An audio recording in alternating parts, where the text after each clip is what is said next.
Welcome to the third and last of these series of presentations and demonstrations in this masterclass funded by the United Kingdom Acoustics Network through Kirill Horoshenkov, professor at Sheffield University, and as a result of a collaboration between Hawley, the University of Salford, and the University of Liverpool. My name is Barry Gibbs, and from Hawley we have Martin McNulty and Nicholas Patil, Josh Meggett and Andy Elliott from the Acoustics Research Centre of the University of Salford, and Carl Hopkins, Gary Seifert and myself from the University of Liverpool. Also, thanks to Martin Lester and Linda Canty of the Institute of Acoustics to help facilitate this masterclass. The focus of this masterclass has been on the assessment of structure-borne sound power from machinery or equipment installed in buildings or in other structures. In the first webinar, Josh Meggett introduced structure-borne sound power by comparing it with airborne sound power. He described the underlying principles needed to quantify the power between a vibrating machine and a supporting structure, and introduced the important components known as the source and the receiver mobilities. Gary Seifert then demonstrated how mobility, ease of motion or the inverse of mechanical impedance, how it's measured, and the measured results indicated that the mobility of sources are strongly influenced by the structural dynamics immediately around the mount points. What often appears to be a complicated function of frequency can be represented by simple mass spring models at low frequencies. Nicholas concentrated on the mobility of receiver structures, which are generally plate-like or beam-like or a combination of the two. He introduced the concept of characteristic mobility. That's the mobility of a plate or a beam of the same thickness and material as the wall or floor or structure of interest, but is assumed to be of infinite extent. And this removes the resonant behavior and leaves us with trend lines useful for first estimation of structure-borne sound power. Demonstrations and measurements were given and calculated results described for heavyweight walls, lightweight timber floors, and walls. Andy Elliott considered the vibration activity of sources also required for the calculation of the structure-borne sound power. He showed that the activity is measured, in general it can only be measured, as either the free velocity or the block force. He discussed the relative advantages and disadvantages of using one of the two measures, and described advanced methods for specialist engineering situations. He also described how source activity and mobility and receiver mobility for situations where there are several contacts between the source and the receiver can be expressed or measured as equivalent single values. This has practical advantages for consultants. And today, Carl Hopkins considers what happens to the structure-borne energy after it leaves the source and enters the structure or building element, a floor or a wall. He's going to describe statistical energy analysis, SEA, a power-based model, and uses it to show how the sound and vibration propagates through fairly large, complicated arrays of rooms or spaces. Martin McNulty will take us into the real world of building acoustics consultancy, problems and solutions, including vibration isolation, design and specification. And finally, Josh Meggett will return to give a brief talk about precise methods of measuring vibration isolators. And we will round off this series with a question and answer session and discussions. Again, during the lectures, please mute your microphones, or if you have any questions, please put them on the chat line or on the chat so we can pick them up in the question and answer session. So without further ado, I invite Carl Hopkins to talk about sound transmission in structures. Thanks, Barry. So I've pre-recorded this, so I'll set it off and then I'll be here for questions at the end. The previous lectures are focused on quantifying the structure-borne sound power from machinery, so we're now ready to look at how this power can be used as input data in prediction models so that we can propagate the sound and vibration through the built-up structure. Here we show 4 potential approaches to prediction. The first approach is statistical energy analysis, referred to as SEA, and we'll look at this in some detail in this talk. The second approach is based upon a cut-down version of SEA, which considers individual transmission paths, and this is described in the European and International Standard 12354. The third approach uses empirical data sets to calculate transmission functions. Essentially, this treats the transmission process as a black box, rather than modelling the physics of sound transmission. But this simplification is useful for industry and has potential for lightweight buildings. The fourth approach uses finite-element methods, which can't use the structure-borne sound power directly as an input, but it is feasible if you can convert it back to an equivalent force. In general, this approach is less efficient for buildings because there's a high level of uncertainty in the construction, and also you don't always know the exact position of the machinery at the design stage. So in this presentation, we'll just focus on the first 3 approaches. We start by looking at SEA, which is well established in industries where there are complex built-up structures with many transmission paths between the source and the receiver. This occurs in buildings, ships, cars or spacecraft, where there are also multiple sources, both airborne and structure-borne. SEA is a framework of analysis in which we predict steady-state sound and vibration, and it incorporates all the classical theories that are based upon diffuse field theory from textbooks within that framework. It's a statistical approach where energy is the primary variable, which we then relate back to the measurable variables like mean square pressure or mean square velocity. It's statistical in the sense that the output is the temporal and spatial average response of a subsystem. For example, that subsystem could be a room or a solid wall. And by assuming a statistical description for each subsystem, the response that's predicted represents the ensemble average of many similar subsystems with physical parameters drawn from statistical distributions. For this reason, it's not necessary to know the exact geometry. For example, we can often make reasonable predictions with a rough estimate of the volume of a room or the area of a wall, rather than knowing the exact dimensions and putting them in the model. At the design stage, this makes SEA an attractive form of analysis from an engineering viewpoint. Subsystems are defined by their ability to store modal energy.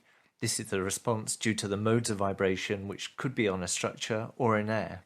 Rooms, cavities, plates and beams are not usually very highly damped and all have boundaries which cause the waves to reflect from them.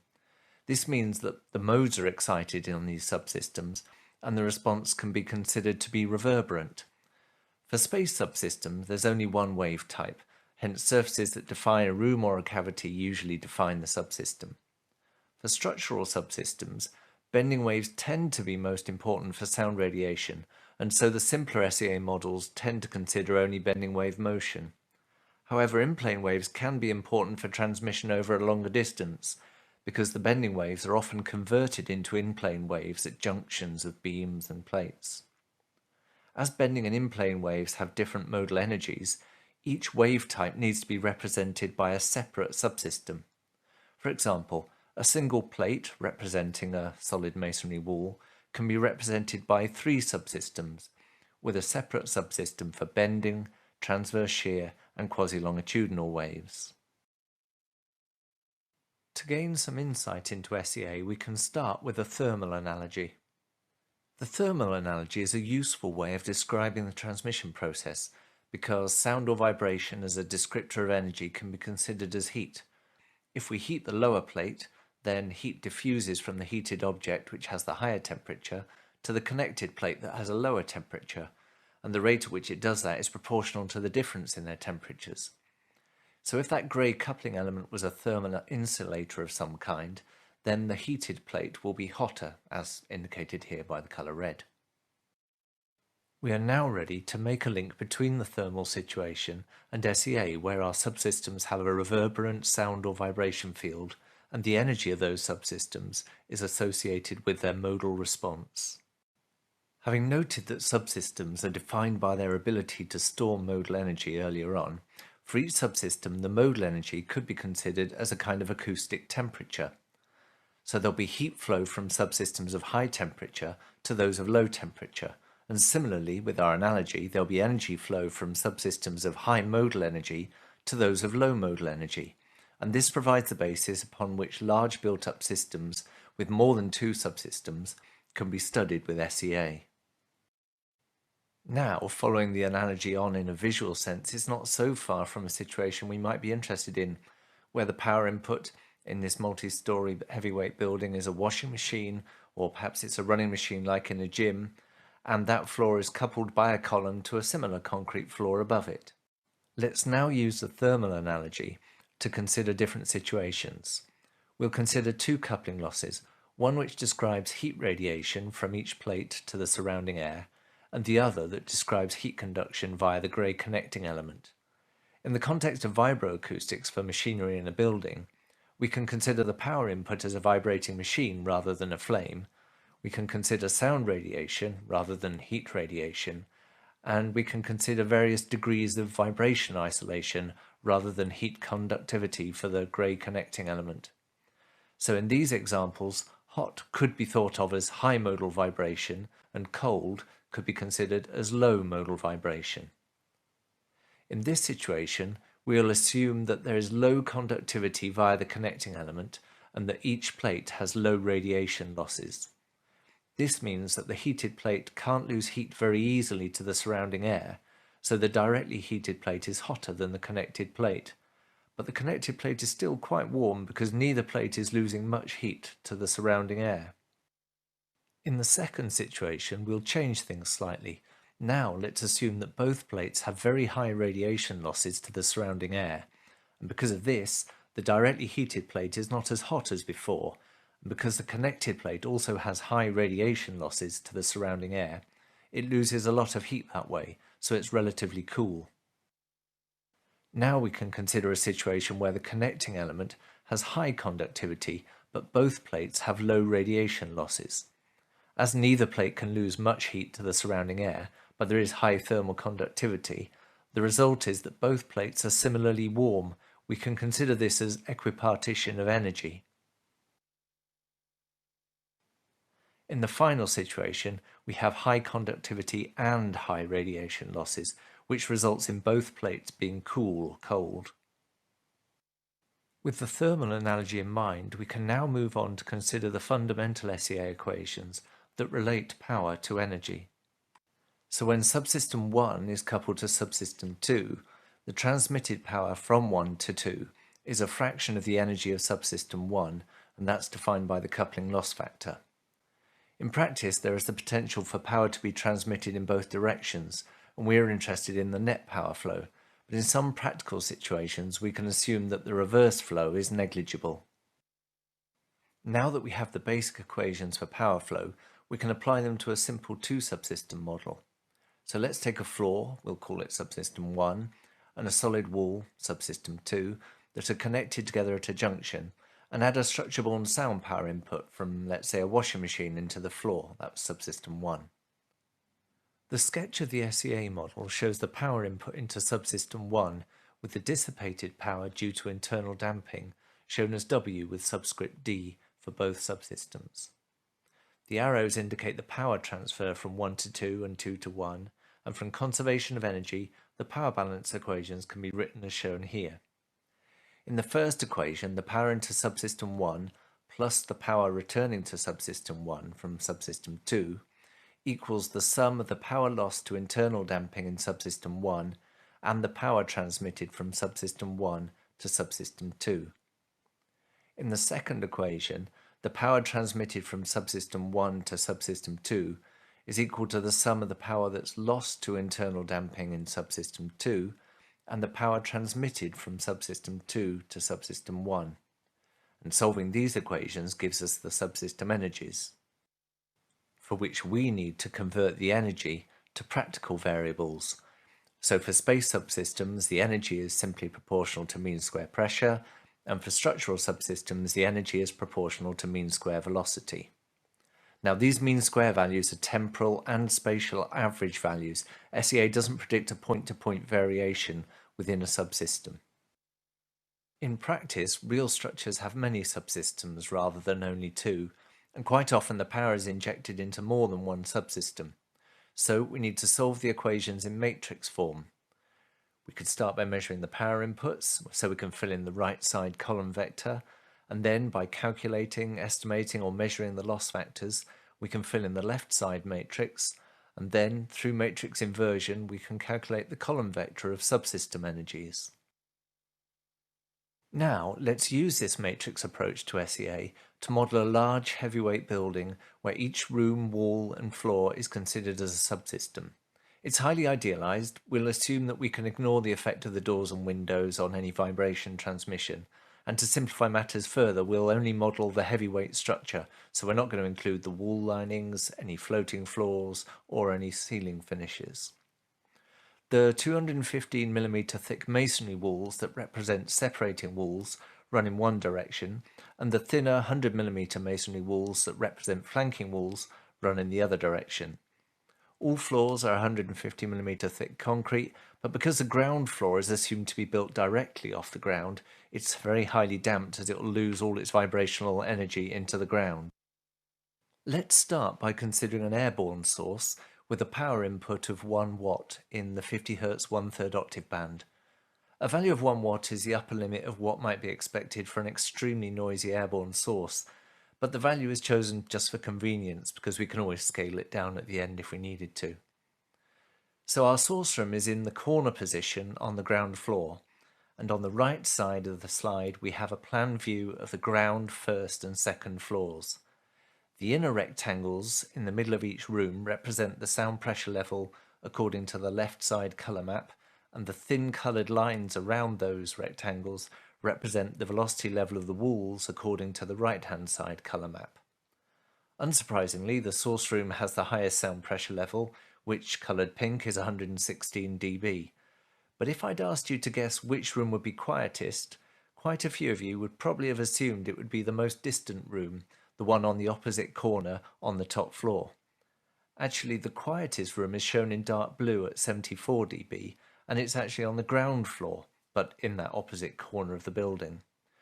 The reason for this is that the ground floor is very heavily damped, so it acts as a sink for vibrational energy, whereas the energy that propagates upwards doesn't encounter such heavily damped subsystems. So this example reminds us about two things when we consider noise control in large structures like buildings or ships. Firstly, that whilst the thermal analogy for SEA is nice and intuitive when we only have 2, maybe 3 subsystems, it's not so intuitive for many interconnected subsystems, mainly because there are so many different transmission paths. Secondly, whilst building machinery tends to have larger structure-borne sound power at low frequencies, it might still be necessary in some cases to consider the airborne sound power input into the room as well as the structure-borne power input. Now we'll consider a mechanical source with a structure-borne sound power input that has the same value of 1 watt, and we'll inject it into the separating wall in the corner room on the ground floor. Actually, for most items of building machinery, the structure-borne sound power is often no more than 1/1000th of a watt, but by choosing 1 watt, it's easy to scale everything, and it makes a nice link to what we saw on the last slide. Again, the quietest room's on the ground floor in the opposite corner of the building, and shown in dark blue, it's 87 dB in there. As with the airborne source, you might have thought the furthest room on the top floor would be quietest, but the highly damped ground floor is again acting as an energy sink, so it turns out to be slightly lower on the ground floor. Thinking back to the last slide where we had an airborne power input of 1 watt, the sound pressure level in the quietest room in that case was only 74 dB rather than 87 dB here. So this example indicates that injecting power directly into the structure rather than into the air can be more efficient in transmitting vibration over longer distances across several junctions of walls and floors. But so far we've only been looking at 50 Hz, so now let's look at a higher frequency of 1 kHz. Again, the structure-borne sound power will be injected into the same separating wall on the ground floor. Now we are at 1 kHz, we see that the quietest room is actually on the furthest corner on the top floor, with a sound pressure level of 74 dB. However, this SEA model is only considering bending modes in the walls and the floors, because bending modes are most efficient at coupling with the sound field in air. But at 1 kHz, the walls and floors will support not only bending, but also in-plane modes. So in this SEA model, we represent each wall and floor by 3 subsystems, one for bending modes, one for transverse shear modes, and one for quasi-longitudinal modes. However, as we're primarily interested in sound radiation from the walls and floors, it's the bending wave velocity level in which we're ultimately interested. The quietest room is still in the furthest corner on the top floor, but the sound pressure level in there is now 79 dB when we consider the bending and in-plane waves, rather than 74 dB when we were just considering bending waves. So this example shows us how in-plane waves can increase the efficiency of vibration propagation over long distances in a building. In the last examples, we used matrix SEA to calculate the energy levels in each of the subsystems. This was a practical approach because there were so many possible transmission paths from the source to the receiver in the quietest room, and it was such a regular structure that no single transmission path was likely to have dominated. However, when we consider adjacent rooms in a building or in a ship, it does become feasible to try and identify a few dominant paths. This requires SEA path analysis, which can be used to assess the relative importance of one path compared to another. Here we're going to consider a highly linear array of subsystems to demonstrate the principle. If we just consider the first 3 subsystems, we can write the 2 power balance equations whilst excluding the power input term as shown here. We can then combine them to give the energy ratio for the transmission path from source subsystem 1 to receiver subsystem 3 in terms of a product of total loss factors in the numerator and a product of coupling loss factors in the denominator. In a real system, there will generally be a much greater degree of interconnection, resulting in a much more complex system, such as the one shown here. But the general form of the energy ratio that we identified in the last slide remains the same. This allows us to propagate energy along any chosen transmission path. We can then assess the strength of the paths, because with this energy ratio of the energy in the source over the energy in the receiver, the path with the lowest energy ratio will be the strongest path, and the path with the highest energy ratio will be the weakest path. Let's now consider airborne sound transmission across a timber floor as an example of how SEA path analysis can give insights into the transmission process and help you make design decisions on how to improve the sound insulation. A typical domestic timber floor within a dwelling is sketched on the right side.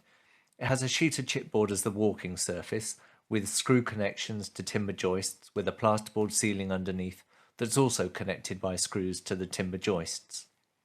The SEA model is sketched on the left side, with subsystems assigned to the source and receiving rooms, the chipboard, the plasterboard, the cavities between the joists, and the timber joists themselves.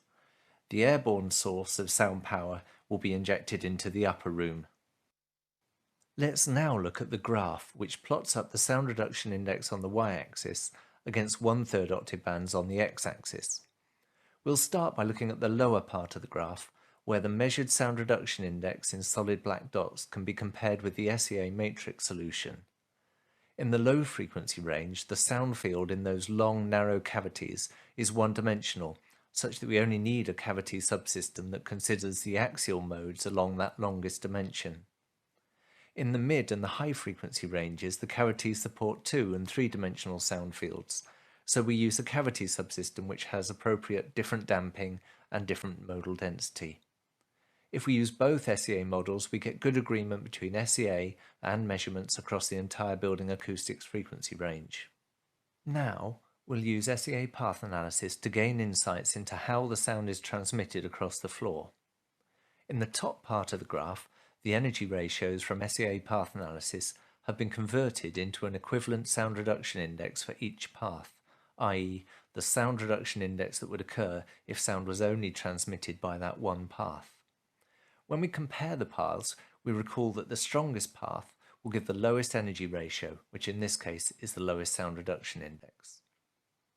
So, if we look at the low frequency range, the strongest path is indicated by the red circles, which represent the path from the source room subsystem 1 to the cavities subsystem 3 onto the receiving room subsystem 5.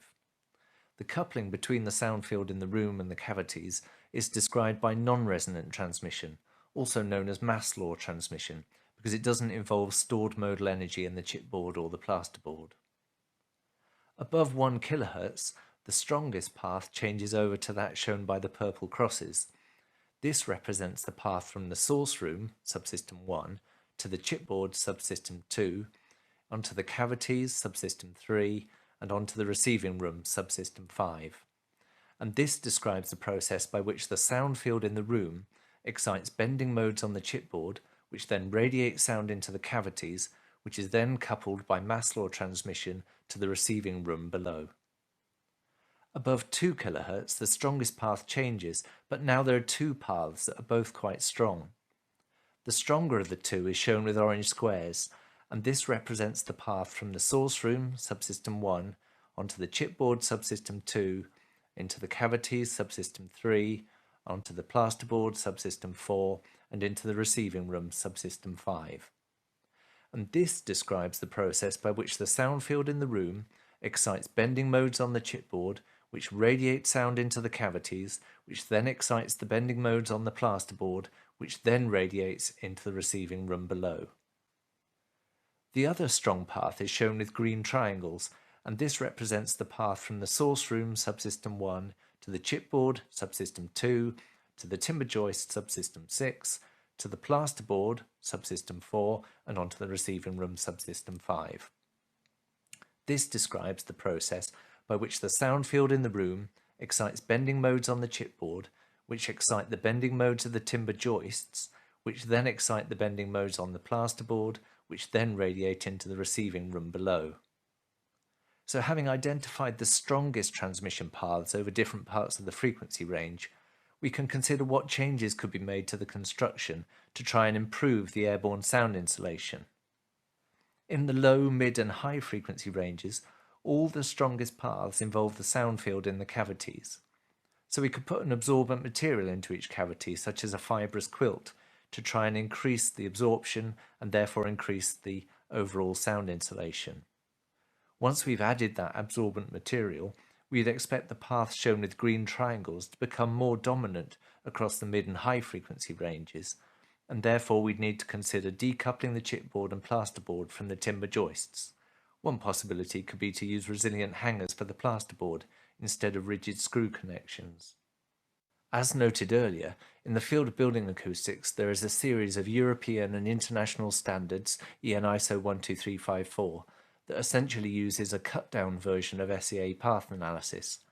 Parts 1 and 2 of this standard outline the main procedure, and Part 5 specifically deals with building equipment and machinery. The standard is not written in terms of SEA, as it introduces a variable called the Vibration Reduction Index, KIJ, but it is possible to derive the entire approach using SEA coupling loss factors, from which there is a clear link between them as indicated by the equation here.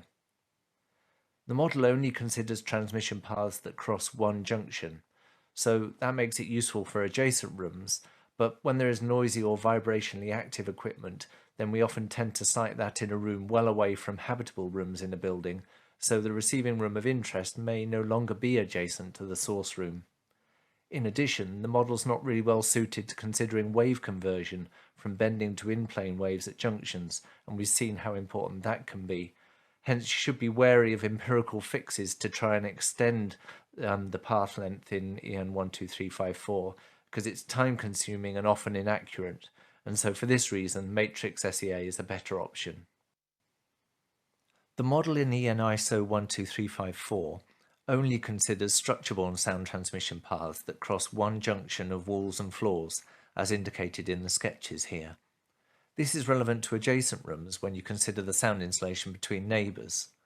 However, when you've got noisy or vibrationally active machinery, it's more common that it's sited in a room that's well away from habitable rooms, and this means the receiving room of interest is less likely to be adjacent to the source room. From the earlier examples where we used matrix SEA to model a large heavyweight building, we saw the importance of wave conversion between bending and in-plane waves at junctions when we were predicting sound transmission between non-adjacent rooms. As EN ISO 12354 isn't suited to considering wave conversion, you should be very wary of empirical fixes that extend the path length. Generally, they're time-consuming, and after all of that, they're fairly inaccurate. For this reason, matrix SEA is a much better option. These standards were initially developed for heavyweight buildings where flanking transmission was significant, but a more recent revision has extended the approach to lightweight buildings.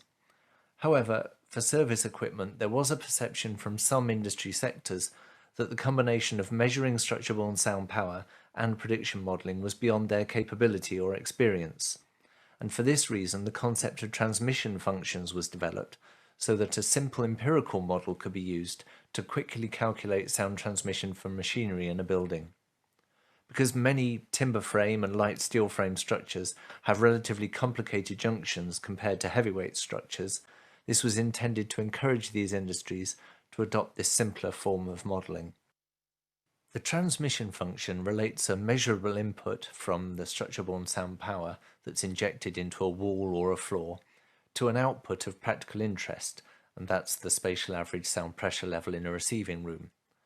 As previously indicated during this course, power-based descriptors are often more practical than knowledge of the forces. Hence, a simple, quick comparison can be made of the resulting sound pressure level due to machinery as long as we know that structure-borne sound power. The transmission function effectively introduces a kind of black box to hide the complexity of the transmission process for similar types of constructions. And for timber or light steel frame buildings, there are complicating factors in the modelling which include the existence of non-diffuse vibration fields and the significant attenuation of vibration over distance. So there are two reasons why you might just want to wrap it up in this black box rather than try and do detailed physical modelling of all the various parts. The ratio of the output to the input has been written in terms of a standardized transmission function, as indicated here, where we can take account of the reverberation time in the receiving room and its effect on that sound pressure level. For adjacent rooms, measurements of the transmission function can be made quickly and easily using a force hammer, normally up to around 1 kHz. Because it's rarely possible to attach an accelerometer at the excitation point, it's possible to use a pair of accelerometers and take the average signal in the time domain before calculating the cross spectrum with the force to determine the transient power input. For non-adjacent rooms, i.e. when we have distant rooms in a building, then probably a force hammer won't work and you'll need to use an electrodynamic shaker, and often you'll need to use MLS or swept sine signals to give you some immunity to noise. An example is shown here for horizontal transmission across a group of 8 similar timber frame walls. In general, there's a cluster of 6 or 7 of these walls where the results are within 10 dB of each other. The lowest curve is definitely an outlier because it had additional cross patterns, and this is just another reminder of how small structural changes can significantly change the sound transmission. Although we haven't had time to cover all the different possibilities that there are for prediction modelling, this presentation should provide you with a starting point so you can consider the pros and cons of other approaches. As chair, I was planning to hold all questions, which 2 have been posted on chat, but there is one while you still have the PowerPoint call from Bill Whitfield saying, using the heat analogy, shouldn't the last example, bottom right, have both panels as pink, not blue? And the reason they're cold is they've got very high radiation, so they lose a lot of their heat to the surrounding air, but not to each other. I haven't coupled them, so when they're radiating heat, they're not connected that way to the other plate, so they're just losing all their heat energy to the surrounding air, which is why they're cool or cold for one of them. I think probably we'll take the question from Samuel here now, Carl.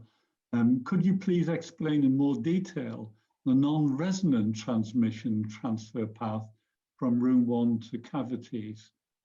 Doesn't energy have to pass through the chipboard, plasterboard first? Yes, that's one of the confusing things about SEA is it only deals with modal energy in a subsystem. So I think I'll have referred to it as mass law transmission. So if you imagine you have a room and a single sheet of plasterboard to the next room, then at low frequencies, we'd all be quite happy using a mass law just to get an estimate of the sound transmission. And if you like, you can imagine the sound waves in the room impinging upon the plasterboard, and they're applying a force and pushing it into motion, but it's only the mass that affects the transmission. It's not the modes of the plasterboard. And for that reason, we have to have a fix in SEA that deals with this kind of mass law, or more precisely, non-resonant transmission. So we have to couple it directly from the room to the cavity or between two rooms. And just because that transmission doesn't deal with modal energy. We're going to move on now to what Martin McNulty calls real-world situations as an experienced and expert consultant. Hello and welcome to this second presentation within the third webinar. My name's Martin McNulty and today I'm going to be attempting to take you back to reality.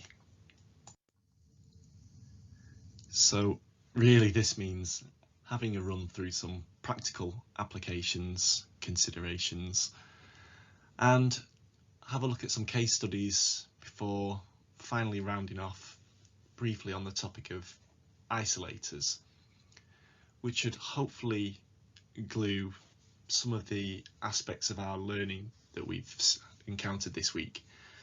As by now you should be feeling familiar that structure-borne problems can be compartmentalised, and as such, thinking about isolators, or mitigation more specifically, should feel like it's a reachable end goal.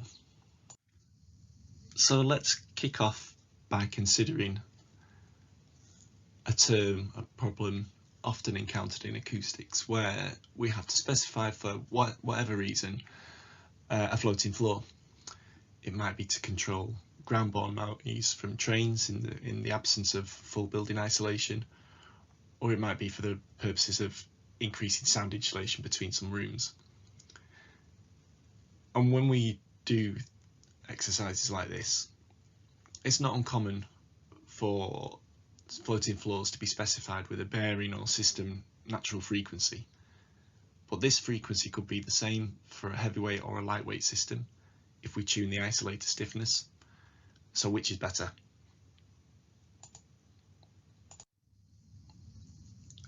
Well, a way to tackle this is to revisit the mobility approach. We've seen over the course of the week that we can approximate things, be them sources or receivers, into idealized elements. And these idealized elements depend on their form and material properties. And from here, we can start to understand and estimate the mobilities of various components in the whole system that we wish to investigate. Treating the structural floor and floating floor as infinite plates, we can immediately see the higher mobility of the top plate, which we'll say is constructed from a timber material.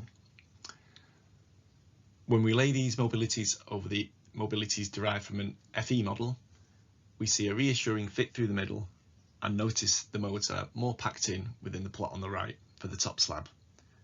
It's clear the higher mobility element is more dynamic than the structural floor. And what about the element which couples the two of them, i.e. the isolator? Well, basic theory says that we can group all the isolators into a single equivalent spring stiffness. We just add them together. This means we now have three expressions characterizing the whole system, one for each plate and one for the coupling element between them, all based on their real-world material properties. And we've seen from webinar 1 that we can take an equivalent circuit approach to derive coupling functions. I've stolen the picture in the top right from Barry Gibbs. For coupling across isolators, the same principle applies, and if we're lucky, Josh will be presenting shortly after me to talk about isolators and the advanced testing of isolators in much more detail, much better than I ever could. Safe to say, however, that with just 3 mobility components and a free velocity, i.e. floor vibration, we can now predict vibration levels on our floating floor. This fairly simplified method might not give us all the peaks and troughs we'd see in the real world, but it's a good start and it allows us to interrogate design changes such as increasing material thickness or changing the material completely. This leads us on to a second practical example, using block forces to predict machinery installations. Andy has gone into super detail into this in webinar 2. However, I wanted to present this worked through example to show the application with a reduced number of degrees of freedom. The example we should consider is a machine located in one area, possibly a factory floor, ready to be installed elsewhere. The dynamics of the receiving structure can differ greatly, which we know would affect any measurement at the foot of the machine. As such, we'll try to characterize the source at location A, do a validation at that location to ensure the data is of good quality before doing a prediction at location B. I have the benefit here of checking my final answer by simply moving the source in my model, just to be certain that I did the steps right.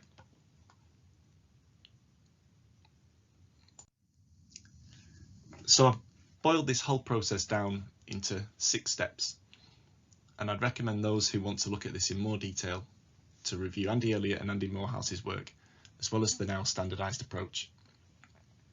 Step 1 is to measure the operational vibration in addition to determining the transfer mobilities from the machine to our chosen observation points. From here, step 2, we'll assemble a mobility matrix and a column vector of all our response locations. You can see here I have 4 points, V1 to V4 in the example.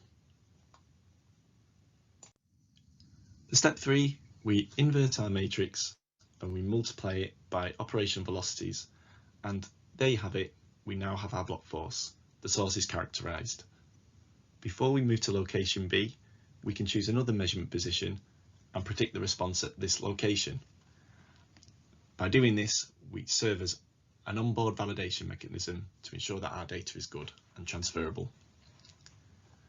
With this in the bag, we can now head to location B, measure FRFs at the proposed mounting location to our receiver location of interest, and predict using our characterized sourced information, i.e. the block force.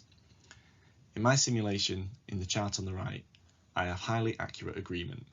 This is because I don't encounter any issues with signal or measurement, so the whole matrix inversion process is smooth. The reality is that expert care is needed in all the aspects of measurement process, and many more degrees of freedom might be necessary.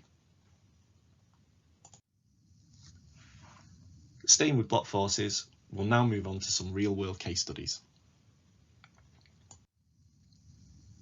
Okay, so in the first of 2 case studies, both related to gyms, I've recycled my robot on a treadmill animation to describe an issue that we had where treadmill users above an educational facility of would-be lawyers was causing issues. The gym decided to move around the corner, seemingly to solve the problem. Sadly not, they moved to their office above an acoustic consultant. For this one, I enlisted the help of Andy Elliott to provide me with a prediction for treadmills. We didn't want to blindly jump out of the frying pan and into the fire. So we start by characterising a single treadmill at the existing gym. Using the previously described onboard validation measurements, we could check the data quality in the frequency range of interest.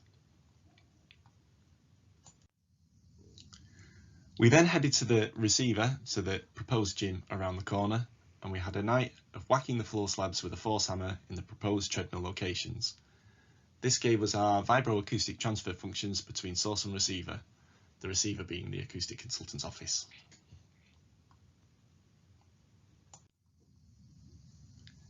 With both block forces and FRFs now in hand, we could make a series of predictions. For treadmills, we had to perform a range of measurements to account for different speeds and user styles. The charts you see are based on me running between a canter to the maximum setting of flat out. Following this, we were able to provide commentary on optimised positions for the treadmills and also some areas to avoid where we had a high dynamic response, which simply would not have been possible if it were not for this method. We never got the opportunity to go back to the office and perform in-store tests, but did return when it transformed itself yet again into a recording studio and teaching facility. I'm pleased to say we've had no complaints. So this approach can lend its well to transient sources as well. In the second example, we'll take a kettlebell and perform the same process. And as a refresher, first of all, we get a series of FRFs from the intended contact position to our receiver locations of interest, and then we measure operational velocities during impact. From here, we can undertake predictions, our onboard validation process, to see how the data stacks up. I hope these plots come through okay, but the left column of 3 is a predicted vibration response for 3 drops, top, middle and bottom. And the ones on the right are the same predictions for the same drops, but for noise. The agreement is good between the two, and it holds up even better when viewed in third octaves. This data could now be used as part of a library when predicting impacts from similar items in new developments or possibly in conversion projects. And we looked at this in a little more detail as part of some studies with an isolator supplier, Regupol. In this study, we included a layer of isolation on the floor at the contact point, characterising the impact source as the combined force through the impacting mass and the isolator. In a sense, this black box is both of these as a source item, which we've shown as A. The approach assumes the impedance of the isolator is zero, which is a fair assumption for a thin pad on a concrete floor such as this. And again, we saw that we had good agreement in predictions for both noise and vibration at our validation points. And also, when we view this in third octaves, the results look very good in our frequency ranges of interest. And this means we can start to think about not just characterising sources, but also lumping the effects of certain isolators. It's worth mentioning that an alternative to this would be to use the reception plate method, which would also permit the gaining of source description terms, and we could then use that in models or in hybrid forms of assessment.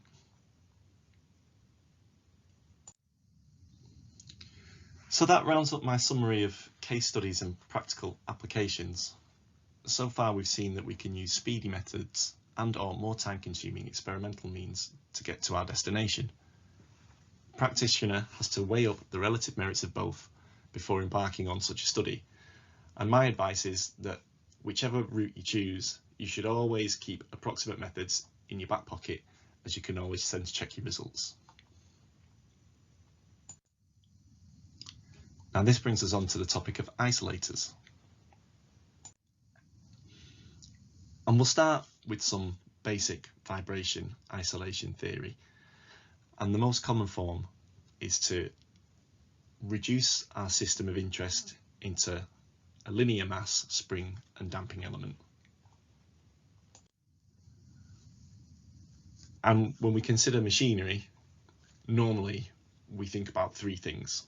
The system being lumped, so our source has no dynamics, it's just essentially a lump mass. We'll look at the motor speed to obtain our disturbing frequencies, and then we'll select an isolator with a specific static deflection to give us the vibration isolation efficiency or the transmissibility.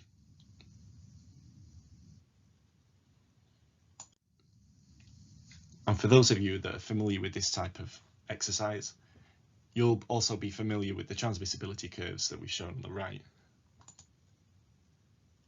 We can account for the isolator stiffness and the isolator damping. This will have effect on the curve.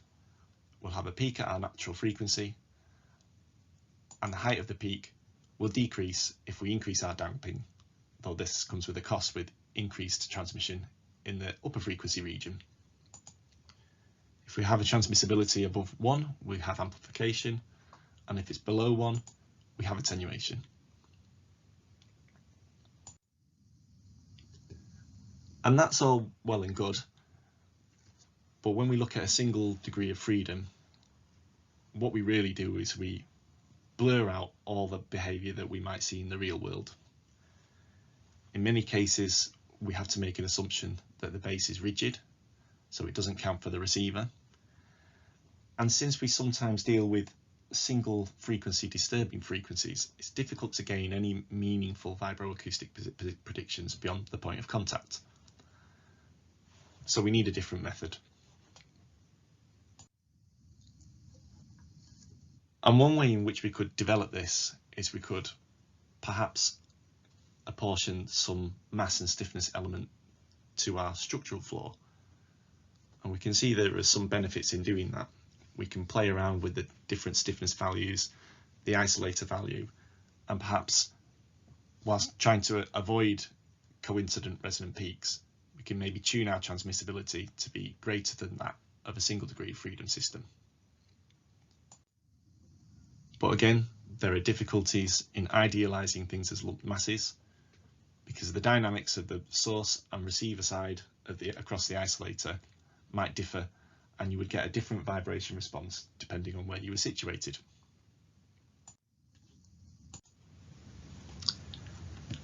But as we've seen elsewhere, we can start to think about the whole system, and we can first of all start by thinking of our isolator as a linear spring, and we can also think about how that interacts with the mobilities of our source and receiver side. Using our electrical analogues again, we have a springs in series type condition, and we can express the power flow through the system as shown on the screen. And now let's look at an example. And in this one, we'll illustrate the benefits from considering the whole system. Here we look at the power injection from an ISO tapping machine through an isolator into two different receiver floor constructions. In scenario 1, the receiver slab is 100 mil thick, and in scenario 2, it's 300 mil thick. I tune the isolator to be 24 Hz. Don't ask me why, I've just chose that number randomly. When considering the whole system, we can see the power injected differs in each case, and the heavy slab is better on account of its greater impedance.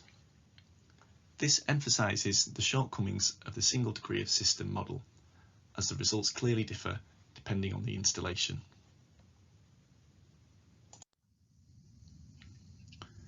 And it's worth re-emphasising that this power flow approach can vastly improve upon our single degree of freedom model, especially if we have detailed information on source and receiver mobilities.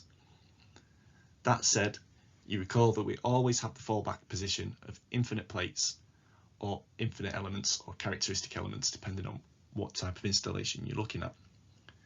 And in the case of infinite plates, we also have the envelope functions to fall back on. And these can be pretty accurate, especially at high frequencies. And if we want to improve the accuracy of our predictions, it's always best to have measurement data. Even the best simulation, as we've seen in previous webinars, is subject to a suite of material parameters that would have to be reviewed or randomized a number of times to gain a statistical impression of the FRFs, or the range in values that FRFs might take between a source and a receiver location. So if measures can be taken to obtain source and receiver mobilities, then we can add in isolator effects using the same equations that we've seen before. And this allows for true modal and narrowband response of source receiver assemblies to be captured with isolators in place. And I'm sure you'll agree, this presents a much better proposition than single degree of freedom approaches would in isolation. The example on the right is similar to that before, but this time illustrates the effect of an ISO tapping machine and a 150 mil thick concrete slab. Again, we have our 24 Hz natural frequency isolator. infinite plate, the estimated maximum envelope, and our FE-based solutions are all presented. You can see that we capture the trends once again, but the FE solution has the greatest resolution, which illustrates the various peaks and troughs that we might expect to occur. And if we want to think of it in terms of insertion loss, we can use the expression on the screen. And reviewing this expression, we can see that the difference in delivered power into a structure is a result of the whole system, not just the mass on spring natural frequency. And this includes the mobilities for each element within the system. In this way, we can see that a single degree of freedom selection would be limited. Two masses could be equal, but their mobilities, impedances are completely different, and as such, so too would be the power flow through it. I've stolen the table on the right, and we've already seen this in Niklesh's presentation, but it serves as a good reinforcement as to how, for potentially similar natural frequencies, we can get different isolator insertion losses. So not all isolators are created equal, and are dependent on what you are actually connecting to either side of them as well.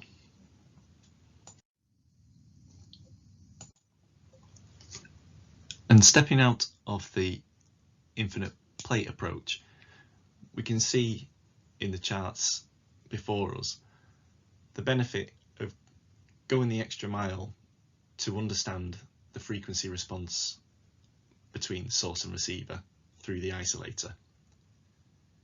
In the example here, we've got two curves on each plot.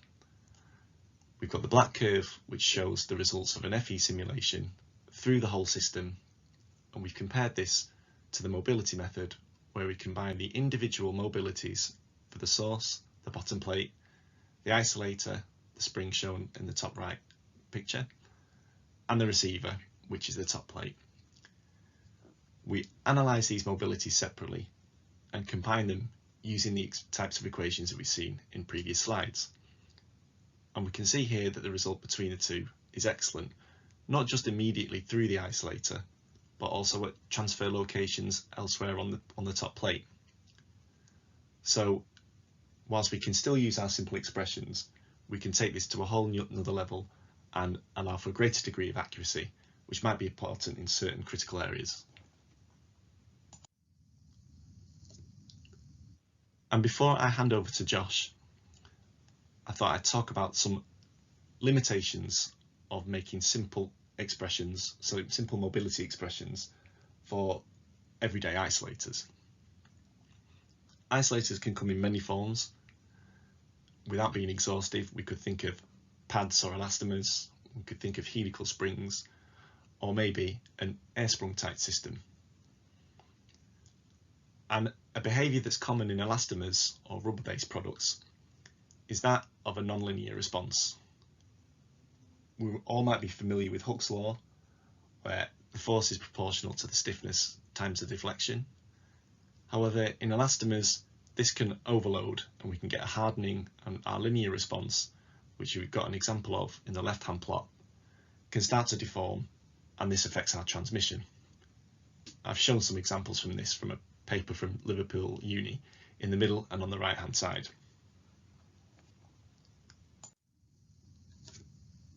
And these non-linearities are difficult to predict.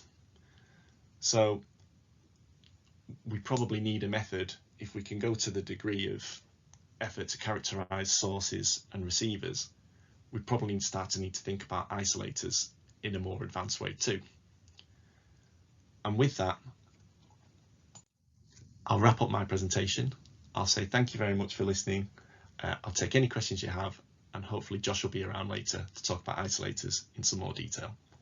So the purpose of this, albeit it's going to be quite a short presentation, is really just to extend the topics that Andy Elliott talked about on Wednesday, which was a precision method for predicting structure-borne sound, but also to build on what Martin has just been discussing. So how do we account for vibration isolators or other resilient supports in structures?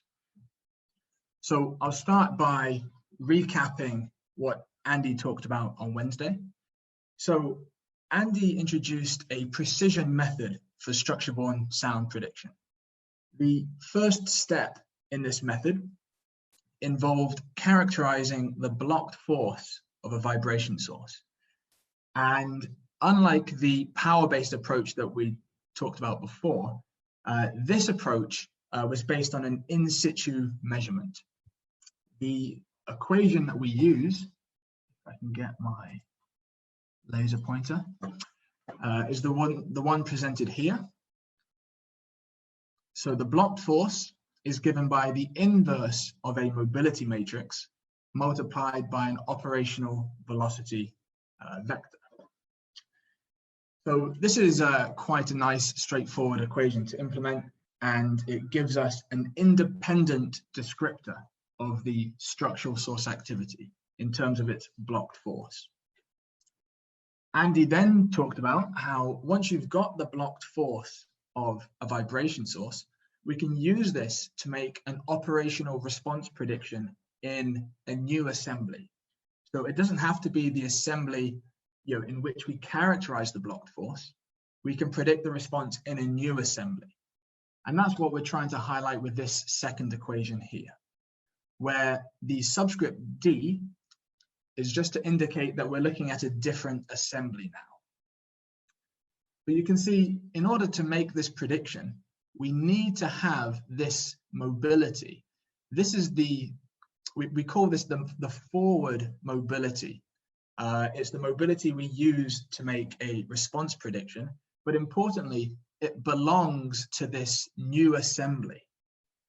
Now, what do we do if this assembly doesn't physically exist? We've characterized the vibration source and we want to predict the response in a new assembly. Well, it turns out that we can predict this forward mobility in terms of the source mobility and the receiver mobility. And Andy introduced this equation at the bottom to do so. So this is all well and good, but what if our vibration source is mounted on some sort of resilient element? What we've kind of considered here is just a rigid coupling between the vibration source and the receiver. So for example, if you bolted a machine directly to the floor, that's the sort of problem that we could treat with this approach. But vibration sources don't tend to be rigidly bolted to receivers, at least not very often. We tend to mount them on vibration isolators. So we want to treat a slightly more complex assembly, something that looks like this, where we have our vibration source mounted to some sort of vibration isolator, which itself is connected to a receiving structure. So we want to know if there's a general method for predicting the structure-borne sound in a structure with multiple components. And again, we're focusing here on precision methods.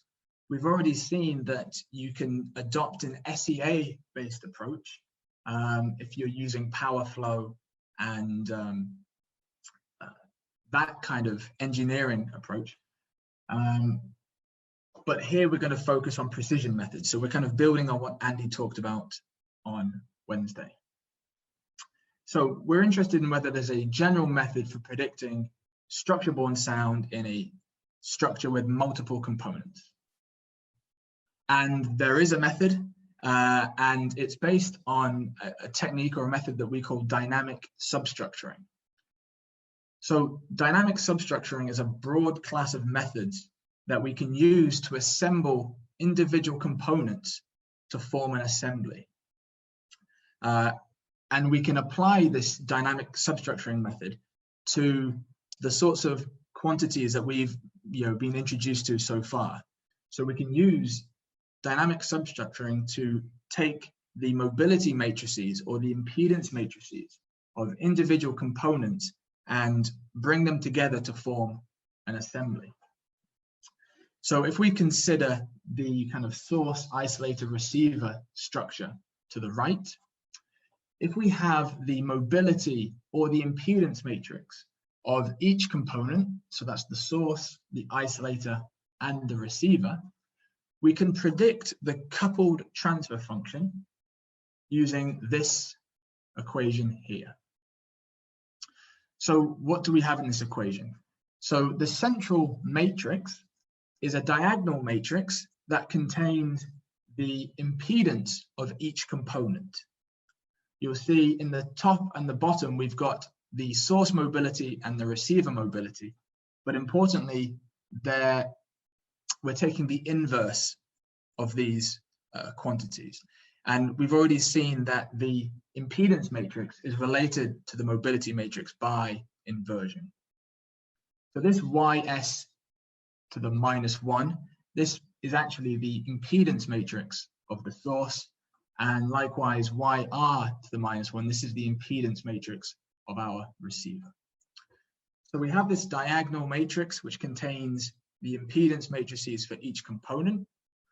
We pre and post multiply by these L matrices here. Now these L matrices just contain a load of zeros and ones, and their role is to dictate which components are attached to each other. So in this L matrix, we would specify that the source is attached to the isolator, and then the isolator is attached to the receiver. So that's the role of this kind of L matrix. And then by inverting the whole thing, what we're given is the mobility of the coupled assembly. And this is what we need if we want to make a response prediction. The nice thing about this approach is we can actually extend it to include as many components as we like. So here I'm just focusing on a source, isolator, receiver, but your receiver structure might be built out of several components. So you could quite easily extend this matrix here to contain more elements. So now that we've got a method for predicting the mobility of the coupled structure, we can now bring back our blocked force and we can make an operational response prediction.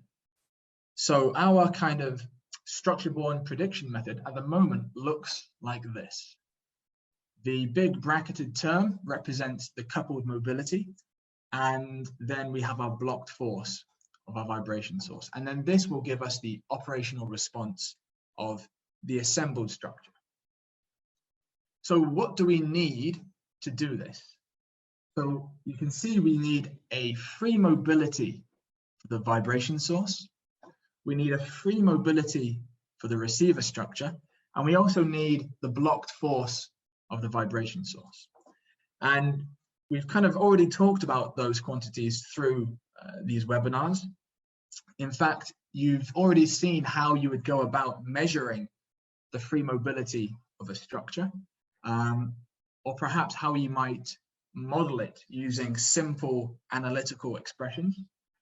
And on Wednesday, Andy talked in detail about how you would characterize the blocked force using the in situ method. So the only thing left that we haven't really considered is this Zi. This is the impedance matrix of our vibration isolator. So we need to somehow get hold of a impedance matrix for the isolator if we want to make this response prediction. So how do we get Zi? Well, we've got a few options. The easiest way would be to ask the manufacturer of the isolator. This passes the problem on to them, and then they can worry about it. Another approach is, well, you can get specially designed test rigs for measuring the stiffness of isolators. These come with built-in displacement response sensors and force transducers. And whilst they do a very good job, they're usually very, very expensive and often quite impractical. So another approach is available, which we call an in situ characterization. And I would say if you're dealing with a relatively small isolator and it's going, under a relatively normal looking piece of machinery, this is a very convenient way of characterizing the isolators for that type of case. And we'll quickly just go through that now. So this is just one slide on the in situ approach for characterizing vibration isolators. Now, let's suppose we have a vibration isolator mounted between two simple mass elements, like in the diagram to the right. Now, if we were to measure the mobility matrix at and between the two sides of this isolator, and we would do that by applying forces above and below the mount, whilst simultaneously measuring the response on the two sides, we can build a matrix that looks a little bit like this. We've got the mobility, what we call the point mobility for the top, the point mobility for the bottom, and then the transfer mobilities, which describe an excitation on one side to a response on the other. So we can do that. It's a straightforward measurement, and we can build this 2x2 mobility matrix. Now, if we take the inverse of this mobility matrix, it just so happens that what we get is the independent transfer impedance of the isolator.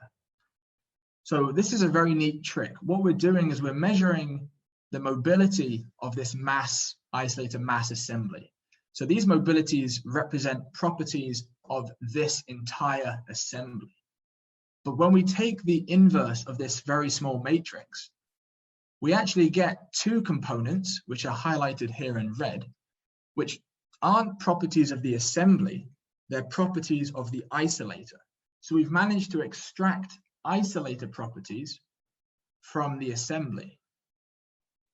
And it turns out that all we need in order to kind of finish off our model, our prediction, is these transfer impedance terms here.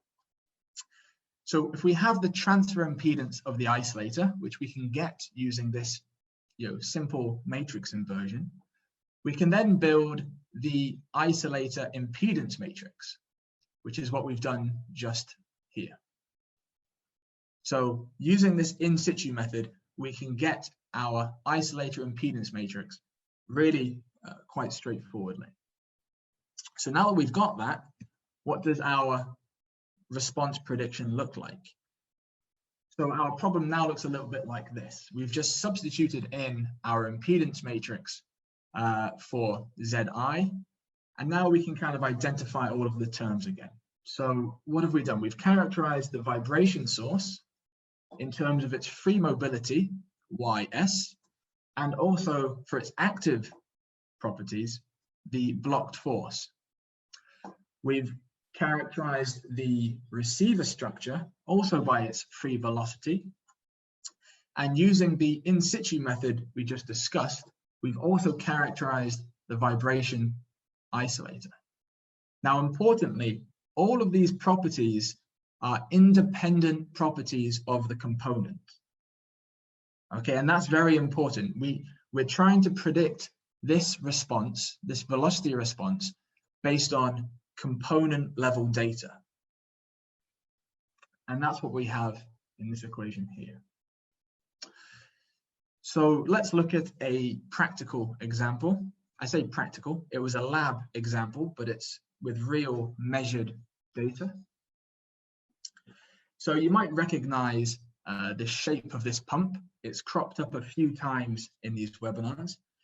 What we did in this example is we took a 4-footed electrical pump. We attached it to 4 small vibration isolators and then attached this to a plate so as to form this coupled assembly here. We then wanted to replicate this assembly, but using this component level prediction method. So what were the steps to do that?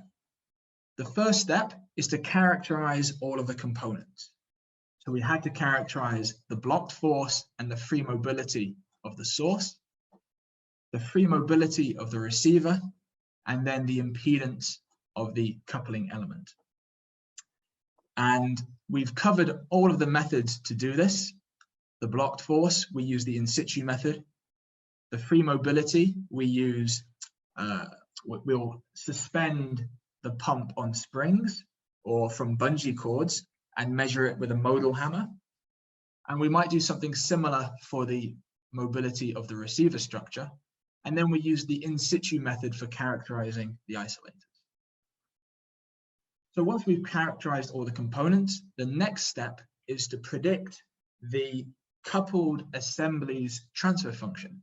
And we do that using the dynamic substructuring approach introduced a moment ago. Then the final step, once we've got the coupled transfer function, is to apply the blocked force. And then this will let us predict the operational response of this assembly. So let's have a look at some results that we got. So in this slide here, we're just looking at the results of the substructuring prediction. So we're trying to predict the mobility of the assembled structure using the component level data that we've measured. So there are 4 plots shown here. Each plot corresponds to a transfer mobility from 1 foot of our vibration source to a remote point on the plate. The black curve, this corresponds to the directly measured mobility. So this was measured on the physically assembled structure. So that's the true result. And the dashed red curve is our prediction using this substructuring method.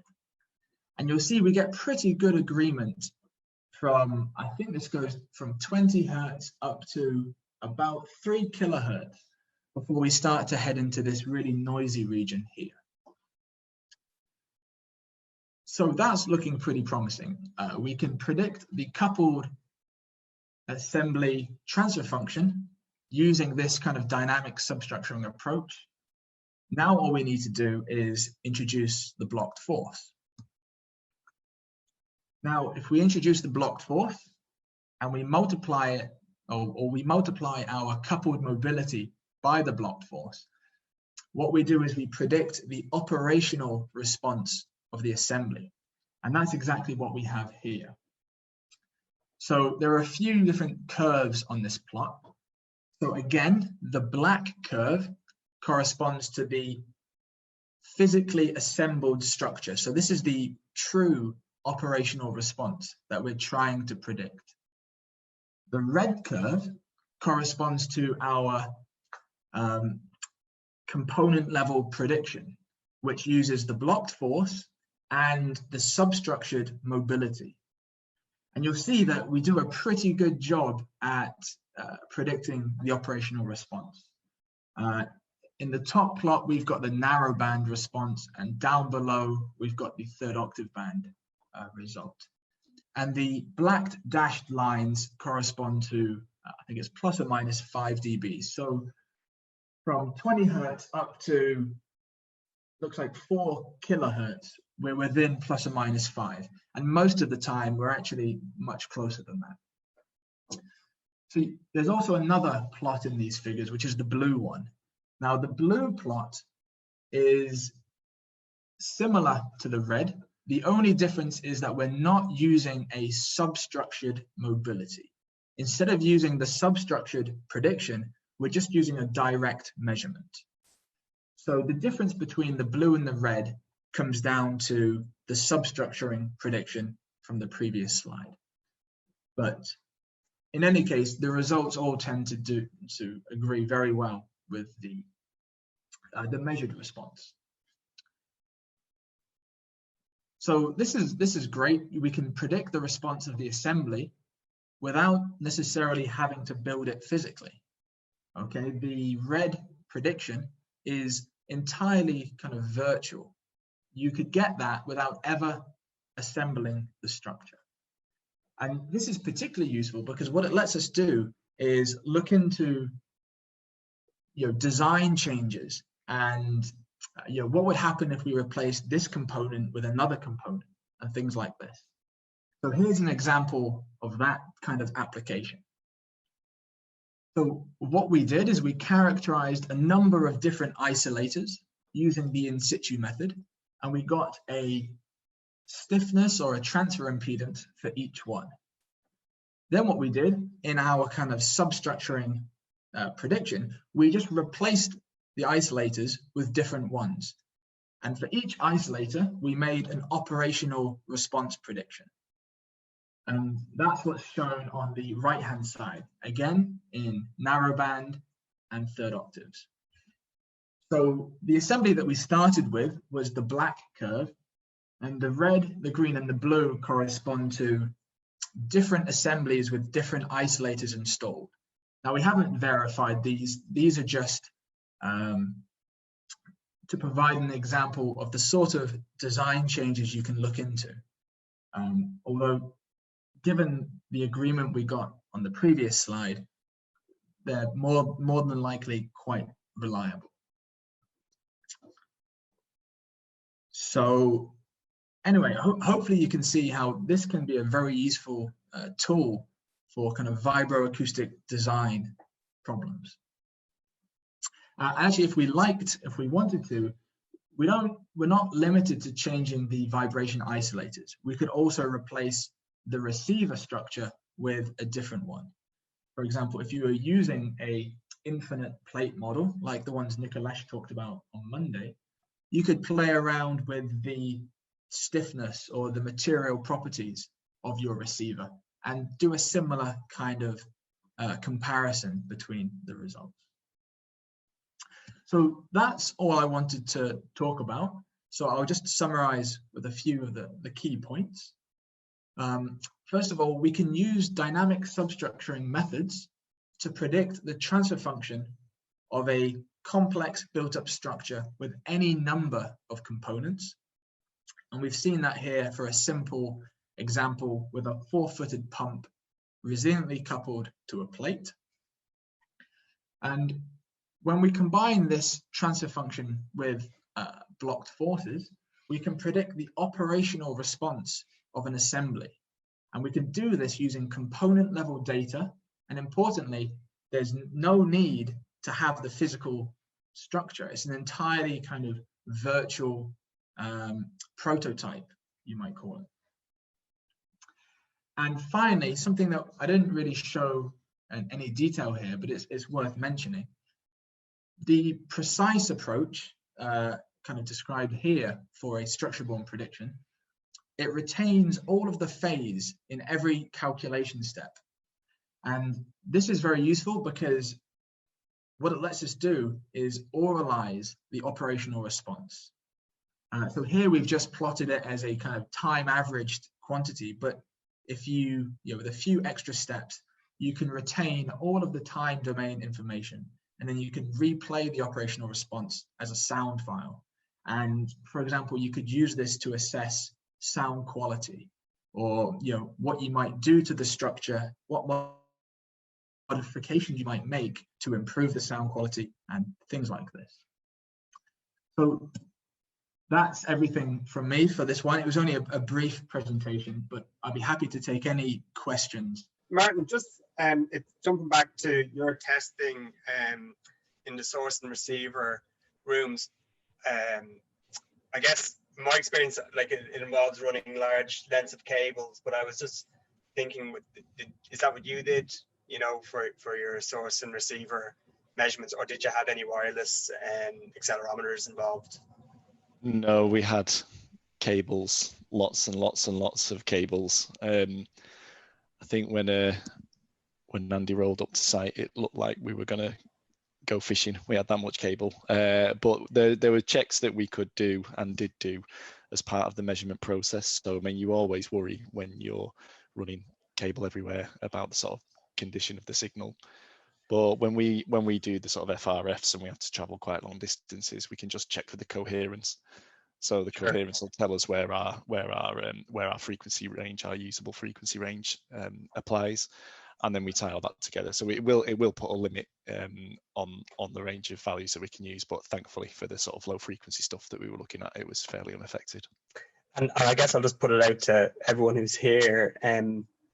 Like when I looked at the SEA kind of models and predictions that were shown earlier, and how the sensitive rooms that could be quite distant could be the most effective room depending on the type of use. Like, for example, electron microscopes are a problem nowadays, and trying to predict noise levels and vibration levels in rooms that are quite far away, and verifying it with site data has, you know, cables probably out, you know, in terms of that. Has anyone tried to use wireless accelerometers for these sorts of measurements?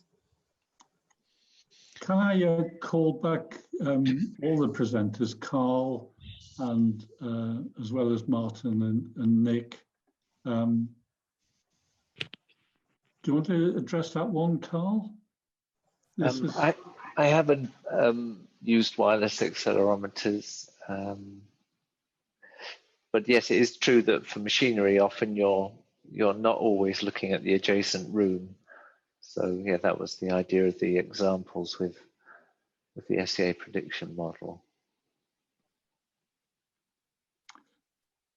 Okay. Well, thanks, Emmett. There was a question here from Mohammed. Do you want to ask that one, or shall I read it out? Yeah, just my question regarding the graph. So on the graph, we can see the peaks where the modes are. So, and then we average them to third octave, but sometimes, especially like in recording studios, we need to make sure that we don't get those peaks in the background. So is there a way to account for those peaks? For example, instead of taking the average, or where we draw the average line, we just raise the average line to touch those peaks, like to make sure that we don't have them in the background noise. Are we talking about my presentation, or Carl's, or Josh's? Yeah, it's the presentation that started at 12:30. Sorry. Okay, so that's mine. Well, I think if you have a narrowband response, your third octave performance won't necessarily be hiding anything, you know. So you're not reducing anything. I think the plots that you were referring to is we've got different ways of predicting. So there's one way which might be based on an infinite plate, which does take an average. But the more information you have about your source and receiver mobilities, the more able you are to capture those peaks. So that's where the decision lies, really, the level of precision that you want. If you're happy with averages, then, you know, some of these easier characteristic expressions are certainly the way to go, and quicker to use, and, you know, in some cases can be performed on a sort of spreadsheet package. If you are very, very sensitive to narrowband resolution, then you'll need narrowband mobilities and characterized elements to get that type of detail. If that answers the question. Thank you. Yeah. Hi, can you hear me? Certainly. Cool. I've had some troubles joining the session today. So I had a question, I guess, for Josh and Andy, because Andy mentioned on Wednesday the flanking airborne path once you have a source with both a vibration and an airborne characteristics. If he has any method to recommend in terms of removing the airborne characteristic of the source from the measurements. So if you just want to understand what's your structure-borne contribution. Andy, did you want to jump in on that? Well, I was going to offer to Carl first, because there is an SEA way of dealing with that as transfer path analysis. Yeah, so I was going to say it depends what level of accuracy you're working at. If you're doing the third octave band version, then you can measure the airborne sound outside, and then you can measure the airborne transmission, and then just subtract that. But yeah, that wouldn't be the case if you were doing. So Andy can talk about his train where there was a low frequency flanking problem, I think. Andy, do you want, because that's difficult. You can't just extract it on simple third octave band data then. So on the train example, the prediction which we made only include the structural transfer paths to the interior. So the structure-borne noise prediction was just that, the structure-borne noise, but we were comparing it to the structure-borne noise plus the airborne flanking path. So that basically just made the validation more difficult. But the fact that we were mostly predicting correctly or under-predicting suggests that we were getting the right values. If we'd have been over-predicting, then you could assume that there's something had gone wrong with the method. But the method we're using does predict just the structure-borne part. And I mean, there are simpler methods that you can use to work out airborne and structure-borne. You know, just simple decoupling exercises are something that's used quite widely in automotive. So if you've got a compressor or something like that that's part of a vehicle, you can run it whilst structurally coupled to the rest of the vehicle, but then you can also unbolt it and put some very soft foam between the two structures to remove the structure-borne path, and you can just compare the two, which is a method that's quite widely used for rank ordering air and structure-borne sound without having to go into such a high level of detail.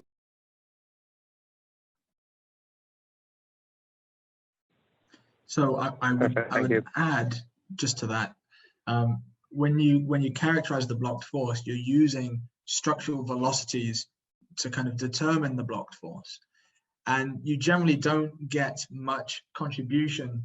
So those velocities, the airborne contribution doesn't have much of an effect on the structural velocities compared to the structural contribution.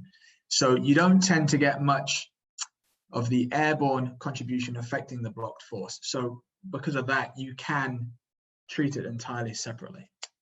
He's asking me to read it. So if you wanted to look at what would happen with different receiver structures, how would you go about this without creating a physical test, short of having a database of structure material responses?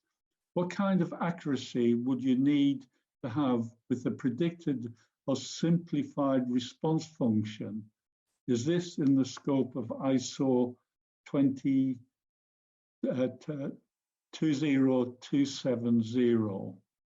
The 20270 is the block force standard. Of course it is, yeah. So that is just only a method for the measurement of block forces of vibrating machinery. It doesn't. When creating that standard, the decision was made basically to rather than overcomplicate it by looking at the propagation as well. We wanted to just focus on the one thing, which is the source characterization part. Ideally, there would be another standard that then explains how to propagate those block forces to a sound pressure or a vibration response.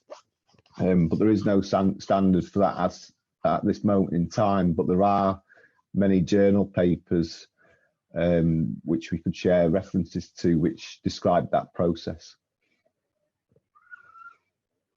Okay, I'm just reading the question again.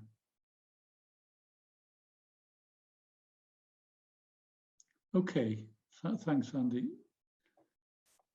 Hope that's okay, Jalal. There's another question. Yes, he's happy with that. Could I raise what Josh had suggested we ask you as a panel? Would there be any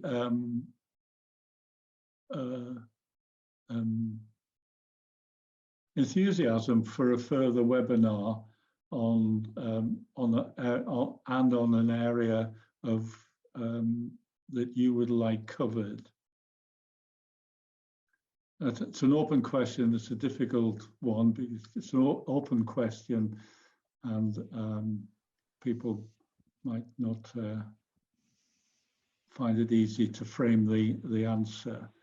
But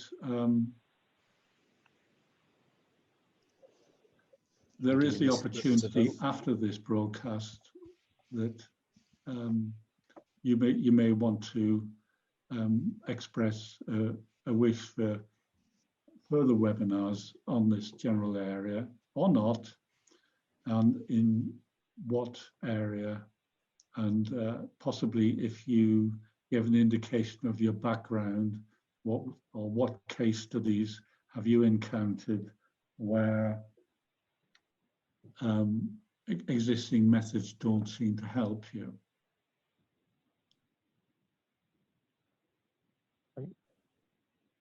In my case, I think Josh suggested that there are some easy steps that can be used to go from the prediction of the velocity on the plate to kind of on the receiver plate to analyze a virtual product. I think something around that might be quite useful.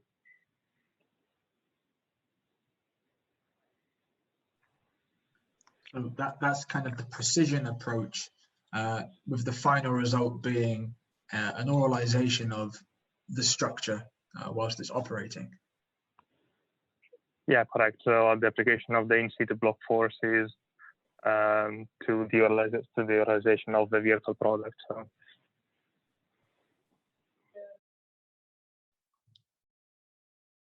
Thanks, Richie. I have a question from Drivet. Would you all be kind enough to share a list of books and other literature material to strengthen the learnings from these webinars? I've got one noted, which was Kramer and Heckel. You've been very far-sighted there, because that's what indeed we are doing. We are preparing a list of relevant references, and we should be able to forward to everyone that's attended these webinars. Anything else before I hand over to Carl? There was a question on wireless sensors. My internet dropped out for a moment, so I didn't hear the responses. It's a really good question. It's something that I've looked into in the past, because it is a huge problem, having long cable runs between rooms. But we also have a similar problem sometimes when you want to measure the vibration response of something which is rotating, such as a prop shaft on a vehicle. And obviously, if you've got a cable attached to that, it will just very quickly get wrapped around the component. So I have done a bit of research myself into wireless accelerometers, but as far as I can tell, there's nothing suitable on the market at this moment in time. But they are under development, and something that I'd really welcome when they do become available. I'll hand over to Carl to wrap things up. Okay, so really it's just to thank you all for attending through the week. I think we've got somewhere between 35 and 40 most of the time, which is great, because it's a very specific topic. And as Barry said, we tried to cover a wide range of engineering applications to give you ideas of how you might move things forward. So if in the future you do have any ideas for future webinars that could be done through UKAN, just let any one of us know. And thank you all again for attending, and thank you to everyone at Salford and Hawley and Liverpool who's been involved in making this happen. Okay, thank you very much. Have a good weekend.